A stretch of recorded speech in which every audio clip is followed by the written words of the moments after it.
오늘 읽은 말씀을 가지고 약자를 배려하는 규례라는 제목으로 함께 은혜를 나누고 합니다. 우리 하나님의 마음은 항상 약한 자에게 있다는 사실을 꼭 기억할 필요가 있습니다.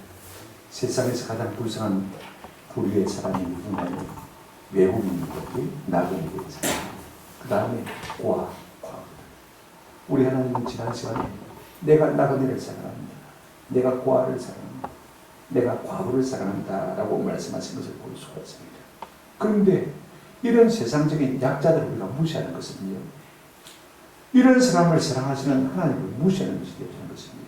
우리가 잠언 14장 31절에 보면 가난한 자를 학대하는 자는 그를 지으신 이를 멸시하는 자요 그랬습니다. 우리가 함부로 가난한 사람을 무시하면요, 누구를 멸시하는 것이 된다고요? 하나님을 멸시하는 것이 된다고 말씀하셨습니다. 잠언 17장 5절에도 가난한 자를 조롱하는 자는 그를 지으신 주를 멸시하는 자. 우리가 하나님을 멸시하고 어떻게 이 땅에서 잘 될 수가 있겠습니까? 그러므로 우리가 하나님의 마음이 있는 곳에 우리의 마음이 갈 때 하나님께서 우리에게 은혜를 주시고 복을 주실 줄로 믿습니다. 그러므로 율법이라는 것은요, 해라 하지 말아라, 이런 차원의 명령이 아닙니다.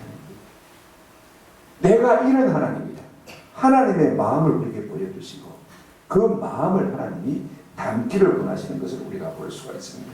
오늘 우리가 첫 번째로 살펴볼 것은 1절부터 3절 말씀입니다. 사람과 사람 사이에 시비거리가 생겼을 때 재판장은 어떻게 판단할 것이냐 하는 것입니다. 여러분, 이스라엘 사법제도에는 구약 성경에 보면요, 사형이 있습니다. 그죠? 벌금이 있습니다. 그 다음에 오늘 우리 현대인들에게 있는 것인데 그때는 없는 것이 있어요. 그게 뭐냐면 감옥입니다. 감옥. 징역형이 없었습니다. 감옥 자체가 없었습니다. 이스라엘에는. 그래서 사형이 있습니다. 벌금이 있습니다. 그 다음에 뭐냐면 태형입니다.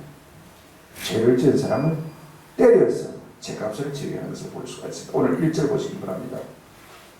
사람들 사이에 시비가 생겨 재판을 정하면 재판장은 그들을 재판하여 의인은 어렵다 하고 악인은 말 것이며 정죄할 것이며. 여러분, 참 쉽습니다. 그죠? 어려운 사람을 어렵다 하고 악한 사람을 악하다 하는 것, 그 참 쉬운 것인데 사람이 참 이게 어려워요. 특별히 한국 사람들은요, 너무 정으로 치우쳐 있어가지고 정적인 관계 속에 있어요. 아무리 틀려도 내하고 지나면 옳다 그래요. 아무리 옳아도요, 내하고 안 지나면 틀렸다 그래요. 재판장은요, 원래 재판은 누구에게 속한 것이라고 했습니까? 하나님께 속한 것이라고 성경이 우리에게 분명히 말해주고 있습니다. 하나님이 재판장을 대리인으로 세운 것입니다. 그러니까 하나님이 재판하듯이 재판되는 것입니다. 하나님은 공의로우신 하나님입니다. 그죠? 그러니까 옳은 것을 옳다 그러고 그런 것을 그렇다라고 말씀하시는 분이 누구냐면 하나님이신 거죠. 네가 그렇게만 재판해라. 만약에 재판장이 그렇게 하지 않냐면요, 하나님 그를 다스릴 것입니다. 오늘 우리가 세상에서 사람들을 판단할 일이 생기거든요. 거짓 증거하지 않는 은혜가 있기를 주님의 이름으로 축원합니다. 내하고 친하다고 해서 틀린 것을 옳다 그러고, 내하고 안 친하다고 해서 옳은 것을 틀다 그러면 하나님께서 나중에 우리에게 마신다고요? 간섭하시고 책망하시는 사실을 우리가 기억할 필요가 있습니다. 우리가 신명기 16장에 보면 재판장에 대한 규례를 이미 우리가 살펴보았습니다. 사형에 해당하는 자, 그죠? 그 다음에 벌금에 해당하는 자. 그런데 태형에 해당하는 자는 구체적으로 어떤 죄, 몇 죄를 때리라 그런 것이 없어요. 죽일 죄도 아니고 벌금을 내릴 죄도 아닌 죄는요, 태형을 가지고 처벌하는데 2절 한번 보시기 바랍니다. 악인에게 태형이 합당하면 재판장은 그를 엎드리게 하고 그 앞에서 그의 죄에 따라 수를 맞추어 때리게 하라 그랬습니다. 옛날 분들이 더 잘된 것 같아요. 그의 죄 경중을 따라, 죄가 경하고 중하냐에 따라서 거기에 맞춰서 망해라, 태형을 때리게 하라, 그 말씀하고 있는 것을 볼 수가 있습니다. 그래서 죄가 크면 많이 맞고 죄가 적으면 적게 맞게 하라 그럽니다. 사형 말고 벌금에 해당하는 죄 말고, 그죠? 그런데 이건 조금 아니다 싶은 죄가 있으면 그 죄의 경중에 따라서 매를 치라 그렇게 말하고 있는 것을 볼 수가 있습니다. 그런데 3절이 참 중요합니다. 3절 한번 보실까요? 40까지는 때리려니와 그것을 넘기지는 못할지니 만일 그것을 넘겨 매를 지나치게 때리면 네 형제를 경히 여기는 것이 될까 하니라. 이가 핵심이에요. 죄를 지어서 매를 맞을 일이 생기는데 아무리 중한 죄를 지었다 할지라도 몇 대 이상 때리지 말아라? 40대 이상 때리지 말아라. 왜 딱 그렇게 제한을 두시냐면요, 사람이요 한번 일을 시작하면 브레이크가 잘안 걸립니다. 처음 한 대 때릴 때는요 두려움 마음으로 때립니다. 그런데 때려보면 쾌감이 있습니다. 이게 죄성을 가진 인생입니다. 주먹으로 남 한 대 칠 때하고요 한 대를 쳐보면요 재미가 있어요. 이상하게 죄에 대한 쾌락이 있는 것을 볼 수가 있어요. 10년 돼도 이걸 말하고 있습니다. 하나님께서는요 그걸 아시기 때문에 브레이크를 팍 잡으시는 것을 볼 수가 있어요. 여러분 죄도 마찬가지입니다. 처음에 우리가 바늘도 긁을 때 그 양심하고요 그 다음에 나중에 손을 긁을 때하고 양심하고는 틀린 것을 볼 수가 있어요. 점점 담대해졌어요. 죄를 짓는데도 또 룩지를 하는데도 불구하고 브레이크가 걸리지 않는 사람을 우리가 볼 수가 있습니다. 하나님은 우리 모두가 다 절제하기를 원하시는 것을 볼 수가 있습니다. 아무리 사람이 큰 고난을 가졌다 할지라도 하나님의 형상대로 지음을 받은 인생을 인생답게 대우하라는 것입니다. 그러므로 40대 이상은 때리지 말아라. 인간의 존엄성은 지키라 그 말인 것입니다. 우리가 신약성경에 보게 되어지면 고린도서 11장 24절에 이런 말씀이 있습니다. 유대인들에게 40에 하나 감한 매를 5번 맞았으며 사도 바울은요 유대인들에게서 복음 전하다가 40에 하나 감한 매를 몇 번 맞았다고요? 5번 맞았습니다. 40에 하나 감았으면 몇입니까? 39대입니다. 왜 40대가 아니고 39대입니까? 유대인들은요 40대 이상 치지 말라고 했으니까 우리가 때리다가 카운트를 잘못해가지고 그죠?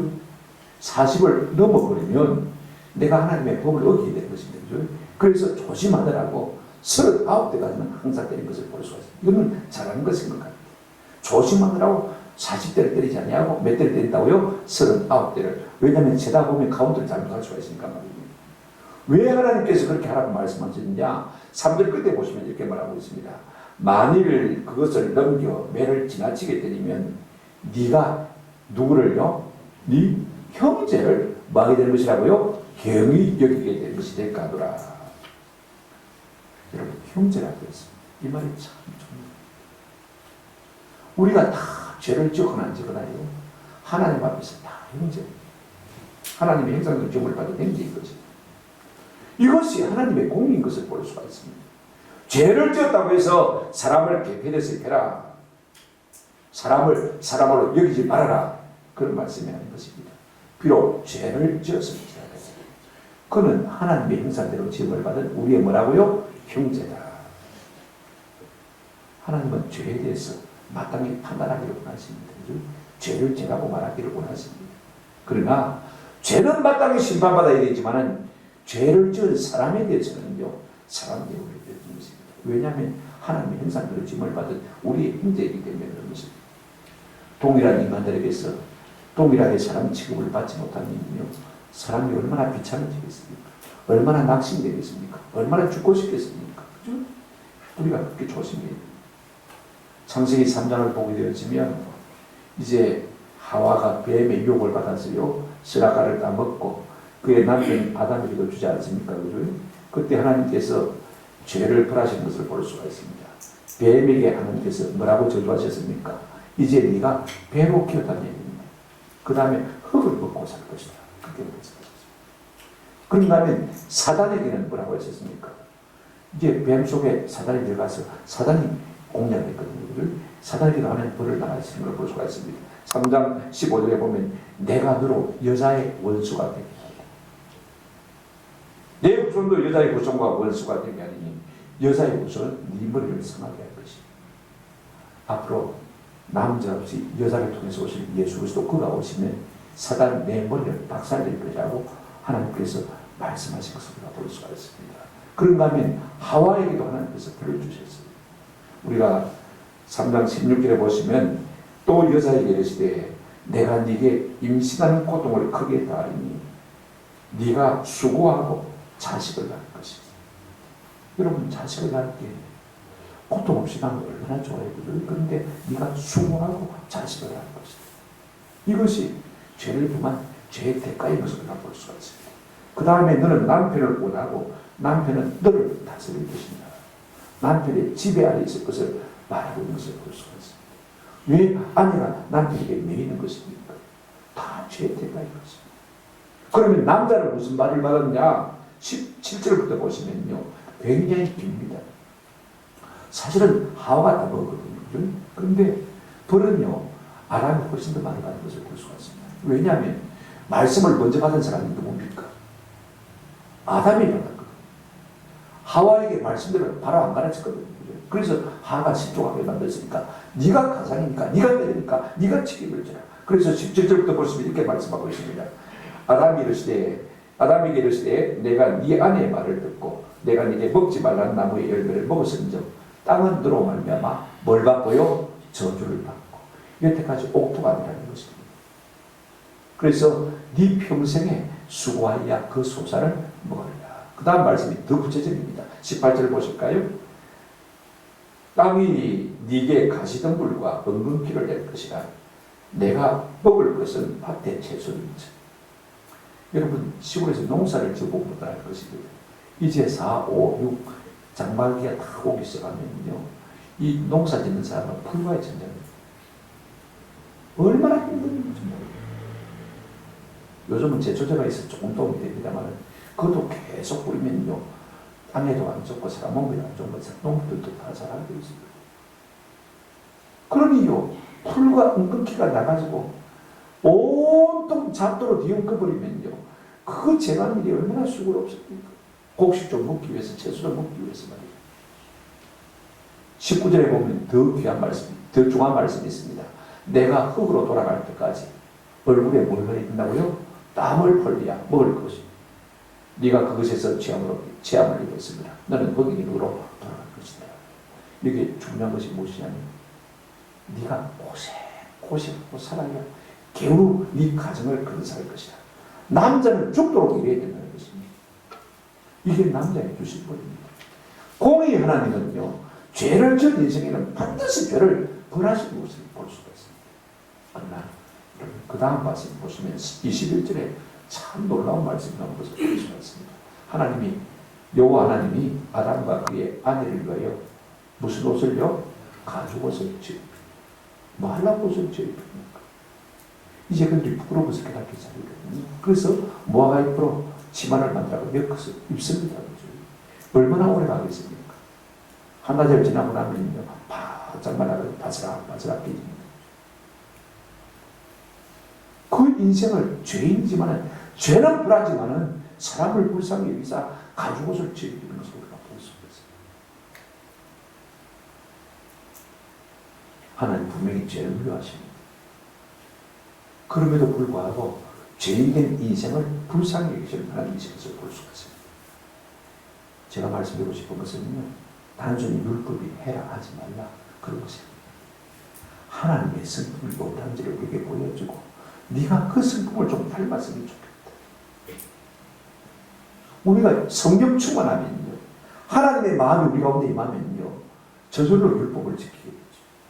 성경을 잘 몰라도요, 성령을 받으면 하나님의 마음이 내 속에 임하게 되어지면 그 마음이 나를 움직여서 그 말씀 따라 살게 만들어 주신답니다.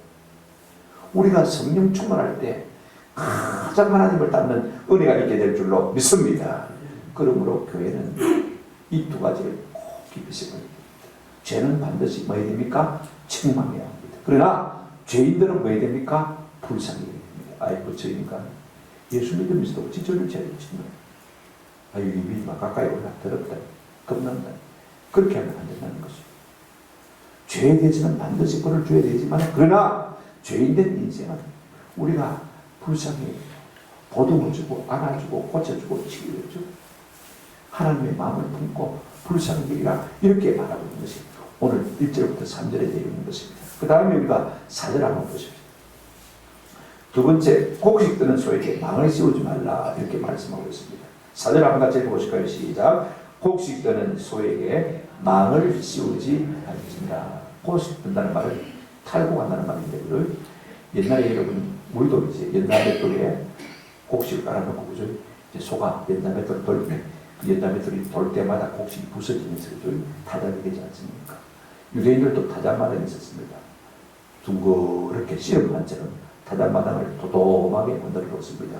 그러면 이제 유대인들이 곡식을 말려가지고 그 타작마당 위에 올려놓으면요, 연자 맷돌 같은 그 맷돌을 그 위에 있거든요. 그러면 소가 빙빙 돌면서 그걸 돌리면, 그러면요, 곡식이 으깨져서 이제 타작이 되는 것입니다.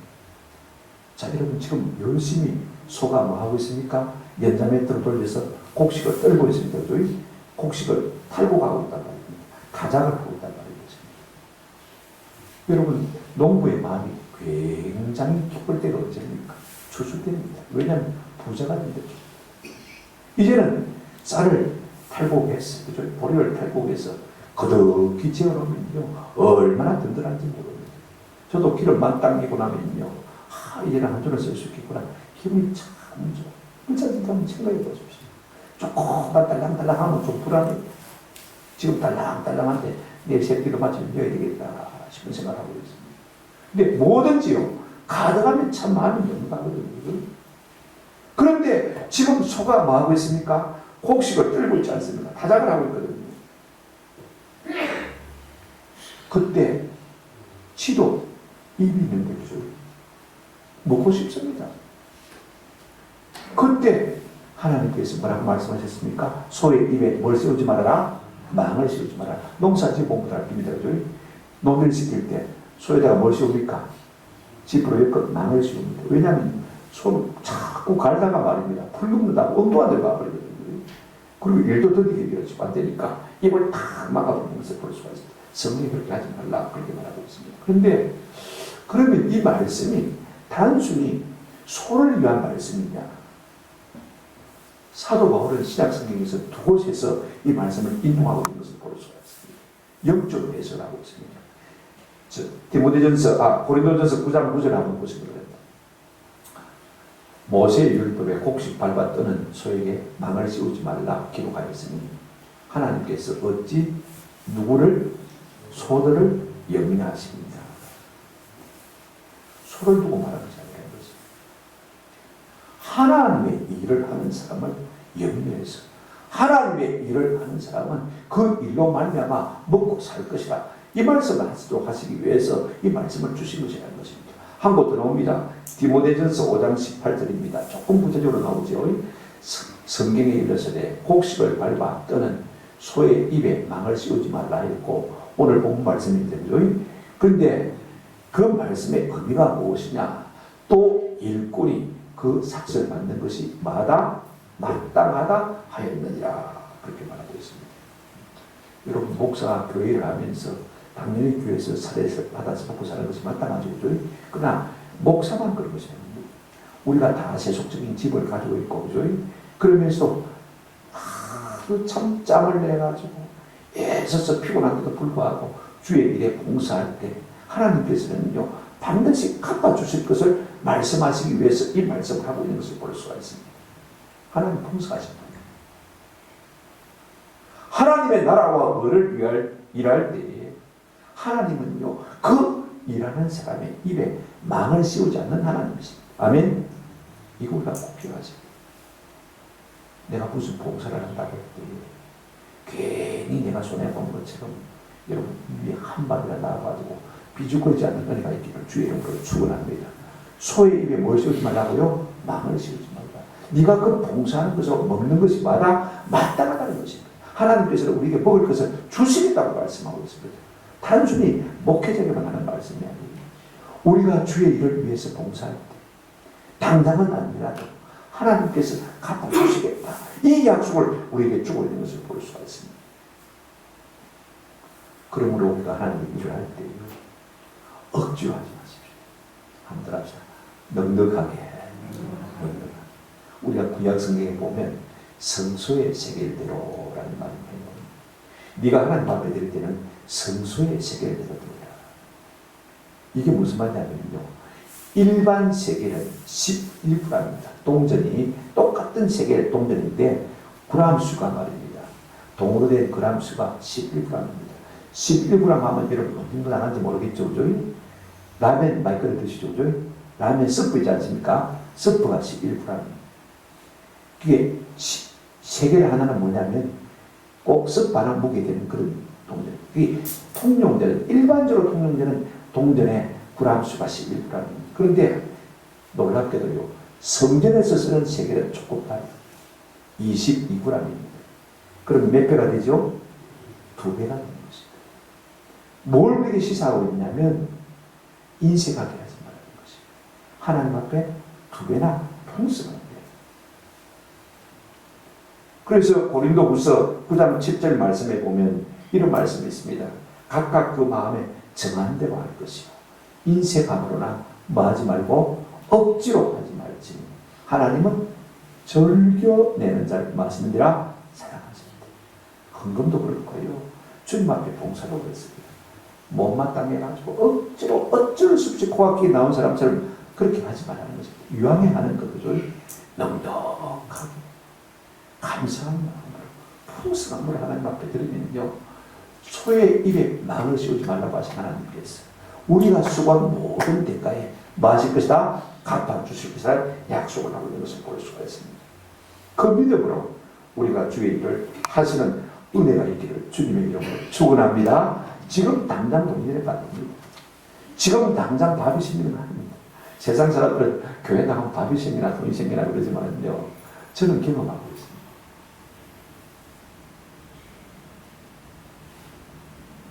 여러분들도 이런 은혜를 경험하는 복을 누리시기를 주님의 이름으로 축원합니다. 무슨 일인지 목회를 해보니까요, 큰 소리 치는 사람이 그렇게 사는 것을 봤습니다. 자기가 말로 그렇게 떠올렸으니까요, 말했으니까 남들 보기는 따나 그렇게 안 살면 안 되잖아요, 그죠? 그래서 여러분들이 선포라는 게 참 좋을 것 같아요. 나는 주의 일을 즐겁게 하리라. 주의 일을 넉넉하게 하리라. 인생 앞으로 하지 않냐. 이렇게 사람들 앞에 공포를 하고 나면요, 나도 모르게 그렇게 살게 될 소리가 종종 들킬 수가 있습니다. 왜 하나님께서 소의 입에 망을 씌우지 말라고 하시는 것입니까? 이것이 하나님의 풍성함입니다. 소라도 하나님께서 먹이시기를 원하시거든.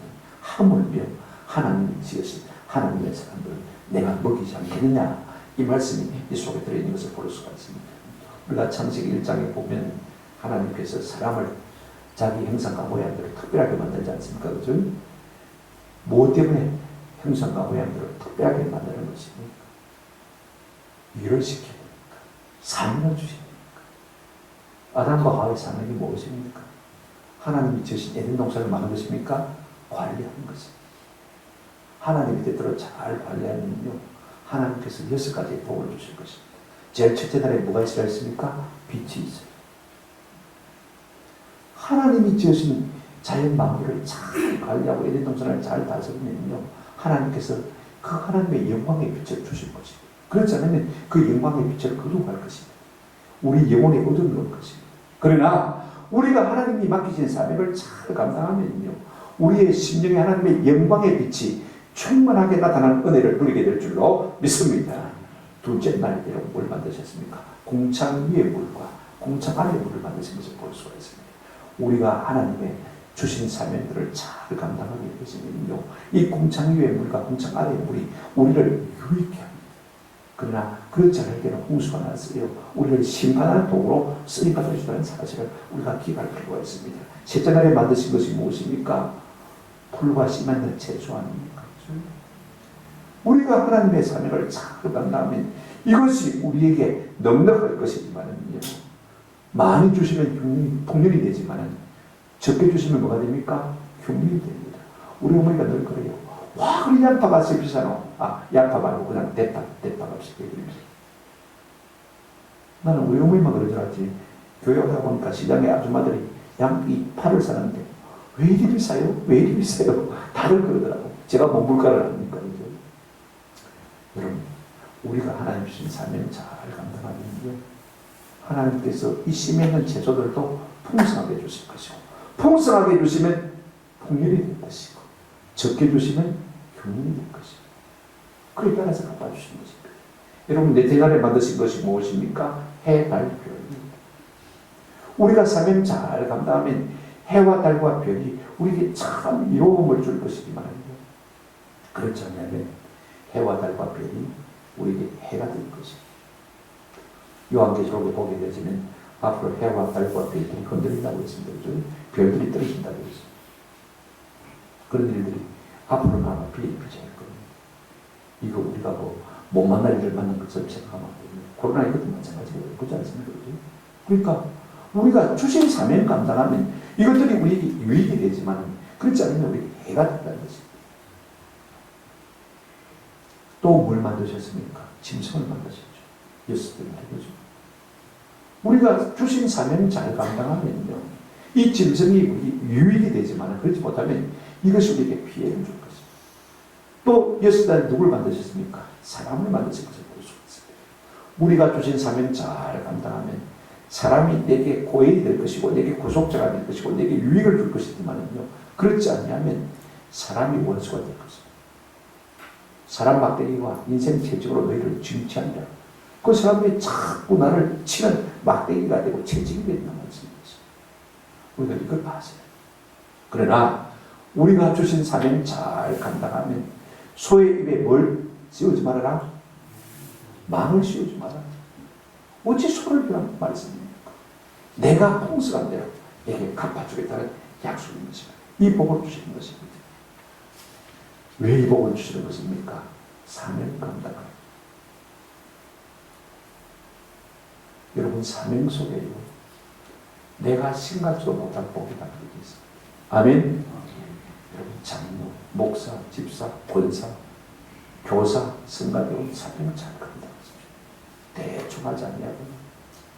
진짜 기쁨으로 하는 앞에 이 사명을 잘 감당하면요, 내가 상상하지도 못한 복을 하나님이 예배에 두고 계신 것입니다. 이런 은혜가 있기를 우리 주님의 이름으로 축원합니다. 세 번째로, 이제 죽은 아내에 대한 이물을 한번 생각해 보십시오. 5절부터 10절 말씀인데, 형제 중에 결혼을 했는데 갑자기 형제가 죽고, 그죠? 행수든지 재수든지, 그죠? 딸랑 혼자 남아있어요. 5절에 보시면 이렇게 말씀하고 있습니다. 형제들이 함께 사는데 그 중에 하나가 죽고 아들이 없거든. 아들이 없는 것입니다. 그 죽은 자의 아내는 나가서 타인에게 시집가지 말 것이고, 그 다음에 뭐라고 했습니까? 그의 남편의 형제가 그에게로 들어가서 그를 맞이하여 아내로 삼아 그의 남편의 형제된 어물을 그에게 다 행할 것이고, 이걸 보다 계대 결혼을 했거든요. 홀로 된 형수나 재수가 있으면요, 다른 데로 시집오지 말라는 것입니다. 너희 형제 중에서 누구 한 사람이 그 형수나 재수씨를 말하고요, 책임져라. 현대에서는 안 맞는 법인데, 그러나 구약시대에는 하나님께서 그렇게 말씀하신 것을 볼 수가 있습니다. 왜 그렇게 해야 되냐면요, 죽은 자를 성대하는 것입니다. 6절 보십시오. 이렇게 말씀하고 있습니다. 그 이유를 설명하는데, 그 여인이나 처자들이 그 죽은 형제 이름을 마게 하여 잊게 하여 그 이름이 이스라엘 중에서 마하지 않게 하라, 끊어지지 않게 할 것이다. 여러분 생각해 보십시오. 결혼했는데, 그죠? 씨 하나 없이 자식 하나 없이 세상을 떠났다고 생각해 보십시오. 인간적으로 생각하면 불행입니다. 비극입니다. 그죠? 그런데 그가 남도 아니고 우리의 누굽니까? 형제입니다. 그러면요, 그 죽은 자의 이름과 명예를 위해서라도 뭐하라? 너희 형제 중에서 형제니까 네가 형수든지 재수든지 해서 그 형제 이름으로 대를 잇게 하는 것입니다. 그래서 그 형제의 대가 끊어지지 않게 그 이음을 이어주라, 그렇게 말씀하고 있습니다. 왜 그렇게 말씀하시느냐? 그 형제의 명예를 위한 것을 우리가 볼 수가 있어요. 구약에 보면 이런 일을 제대로 하지 않은 한 예가 나오는 것을 볼 수가 있습니다. 창세기 38장인데요. 이제 유다가 무슨 일인지 모르지만 집을 뛰쳐나갔어요. 교회를 뛰쳐나갔다. 그래갖고는 가나안 사람과 섞여서 삽니다. 그래서 가난한 사람 수아의 딸과 결혼해서 사는데 아들 셋을 낳았어요. 아들 셋 이름이 뭐냐면 엘과 오난과 셀라입니다. 그래 이제 이 엘이 장가를 가서 사는데 여호와 앞에 악을 행함으로 말미암아 하나님 그를 치시고 불러가셨다라고 말씀하고 있습니다. 무슨 죄를 지은지 잘 알 수가 없어요.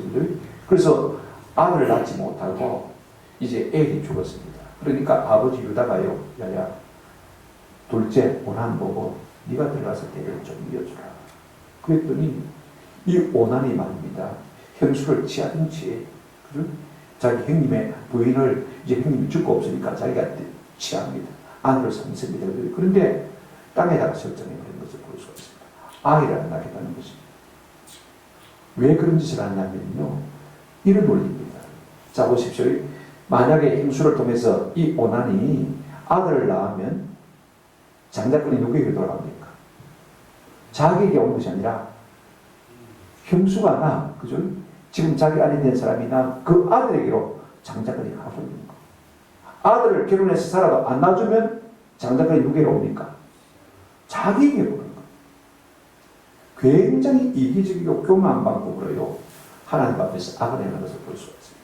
그래서 하나님께서 이것을 악으로 여기셔서 어떻게 되고 있습니까? 오난도 죽인 것을 우리가 볼 수가 있습니다. 직무유기인 것입니다. 하나님께서 사명을 주셨는데 그 일을 교모하게 이기적으로요 물리치니까 하나님께서 벌을 주신 것을 볼 수가 있습니다. 자, 7절 한번 보십시다. 만약에 이런 경우에 말입니다. 형의 그 죽은 자의 형제들이 그 아내의 취하기를 하지 않냐면 7절을 한번 보십시오. 그러나 그 사람이 만일 그 형제 아내 맞이하기를 절개하지 않냐면 그 형제 아내는 그 승문 장로들에게로 나아가서 말하기를 내 남편의 형제가 그의 형제 이름을 이스라엘 중에 읽기를 싫어하여 남편의 형제된 이물을 내게 행하지 아니하나이다 할 것이요. 그렇게 말하고 있는 것을 볼 수가 있습니다. 반드시 성경에는 율법에는 형제된 이물을 하라고 했는데 직무유기를 하고 있는 거예요. 그러면 그 아내 된 자가 성문의 장로들에게 뭐합니까? 고발하는 것입니다. 아무도 시행계 중에서 나를 맞아주는 사람이 없습니다. 어떻게 되겠습니까? 그러면요, 이제 장로들이 그 형제를 다 불러요.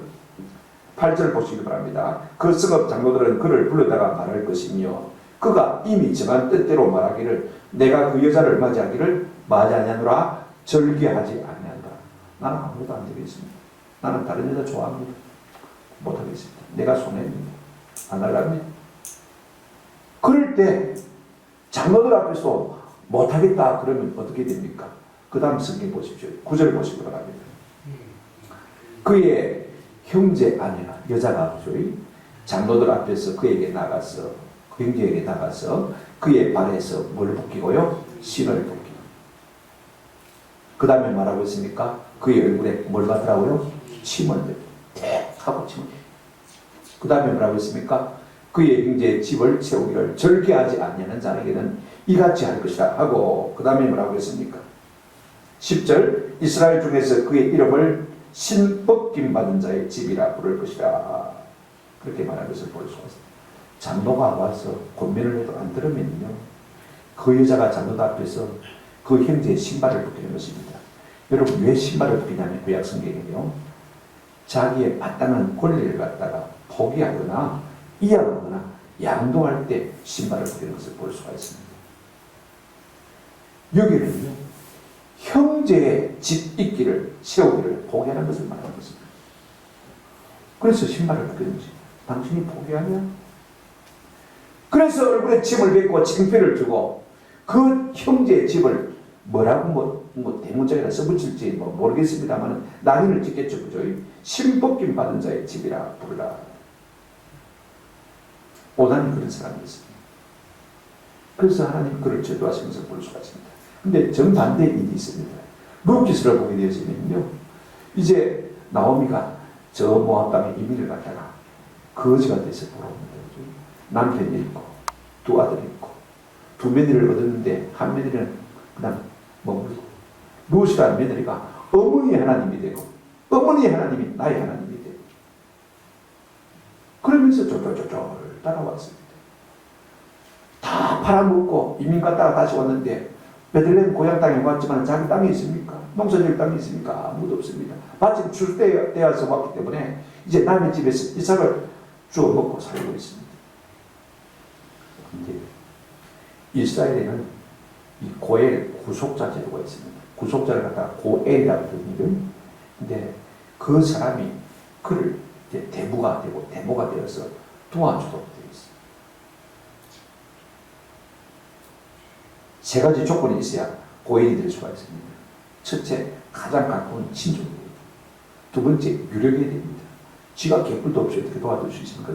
세 번째가 자원이에요. 내가 하고 싶습니다. 내가 하겠습니다. 그런 마음이 있어야 돼요. 그런데 그가 보아스를 만나게 되죠. 2장 1절에 보게 되면 이런 말씀이 있습니다. 나오미의 남편 엘리멜렉의 친족으로 요령한 자가 있습니다. 친족입니다. 그죠? 그러니까 고인이 될 자격이 있죠. 그죠? 그러니까 유력한 자입니다. 자격이 있습니까? 없습니까? 있습니다. 그 다음에 세 번째는 뭐가 있어야 됩니까? 자원의 길을, 자원의 길을. 그럼 과연 이 보아스가 이 룻을 갖다가 거두기를 자원하고 있느냐? 우리가 3장 12절 13절에 보면 이 룻에게 보아스보다 더 가까운 친족이 있습니다. 나도 참으로 기업 부를 자이지만 나보다 더 가까운 친척이 있다.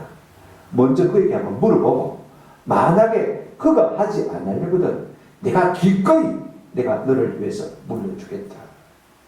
13절에 보시면 이렇게 말하고 있습니다.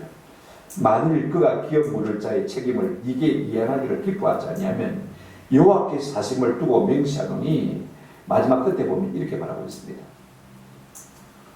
13절 내가 기업 물을 자의 책임을 네게 말이라 이해하리라. 내가 대신 물어주겠다는 것입니다. 너를 돌봐주겠다는 것입니다. 너를 거두어주겠다는 것입니다. 가난에서 속량해 주겠다는 것입니다. 여러분 오늘 우리의 복이 무엇입니까? 성도의 복이 무엇입니까? 오늘 우리의 구속자 대신 우리의 고엘 대신 예수님을 만난 것이 우리 성도의 복인 줄로 믿습니다. 여러분 그분이 우리의 구속자가 되려면요 첫째 뭐가 해야 됩니까? 친족이에요. 놀랍게도요 우리 예수님은 우리를 갖다 형제라고 말씀하신 것을 볼 수가 있습니다. 히브리서 2장 11절에 보시면 거룩하게 하시는 이 예수와 거룩하게 함을 입은 자를 우리가 다 한 고난에서 나누지라. 그러므로 뭐라 부르기를 형제라 부르시기를 부끄러워하지 아니하시고 우리 예수님이 우리를 형제라 부르신 것을 볼 수가 있습니다. 더 놀라운 것은요 마태복음 28장 10절에 부활하신 예수께서 이렇게 말씀하셨습니다. 이에 예수께서 이르시되 무서워하지 말라. 가서 한번 따라합시다. 내 형제들에게. 여러분 저는 이렇게 성경을 읽으면요 이게 내 형제들이라고 했는데 이때까지는 네 형제들에게 읽었습니다. 눈으로 보면서도요 마음은 그렇게 생각하고 있습니다. 너의 형제들에게 가서 갈리로 가라 이렇게 읽었어요. 이때까지 성경을 읽다 보니까 내가 글자는 똑똑히 봤는데 생각은 거꾸로 했네. 우리 예수님께서 이렇게 말씀하신 것입니다. 네 형제에 가서 전하란 말이 아니고 한번 따라합시다. 내 형제. 내 형제. 우리 예수님께서 제자들을 갖다가 형제라고 하신 것을 볼 수가 있습니다. 그러니 우리 주님은 우리의 기업 물을 자, 우리의 고엘, 우리의 구속자 되실 자격이 있습니까? 없습니까? 자격이 있습니다. 두 번째로 유력한 자에게 됩니다. 그죠? 로마서 10장 12절에 유대인이나 헬라인이나 차별이 없습니다. 한 분이신 주께서 모든 사람의 주가 되사 그를 부르시는 모든 사람에게 마시도다 부요하시도다. 우리 주님은 유력한 분입니다. 부요하신 분입니다. 풍요하신 분입니다. 넉넉하게 우리를 거두어 줄 수 있는 하나님의 하늘 신수가 있습니다. 히브리서 4장 15절에 우리에게 있는 대제사장은 우리의 연약함을 동정하지 못하신 이가 아니요 모든 일에 우리와 똑같이 시험을 받으신 이렇게 죄는 없습니다. 우리를 넉넉히 동정하실 수 있는 우리를 얼마든지 위로하실 수 있는 분입니다. 세 번째가 뭐 해야 됩니까? 자격이 되려면 왜 자격이 되려면 자원하는 마음이 있어야 된다고 그죠? 자 여러분 보십시오. 요한복음 10장 18절 이 말씀이 중요합니다. 같이 한번 읽도록 하겠습니다. 시작. 이를 내게서 빼앗는 자가 있는 것이 아니라 내가 스스로 버리노라.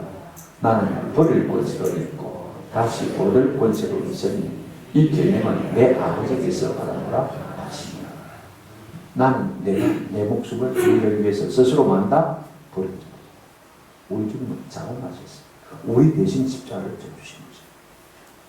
지금 루시 보아스를 만나서 크게 이뤄 복을 받습니다.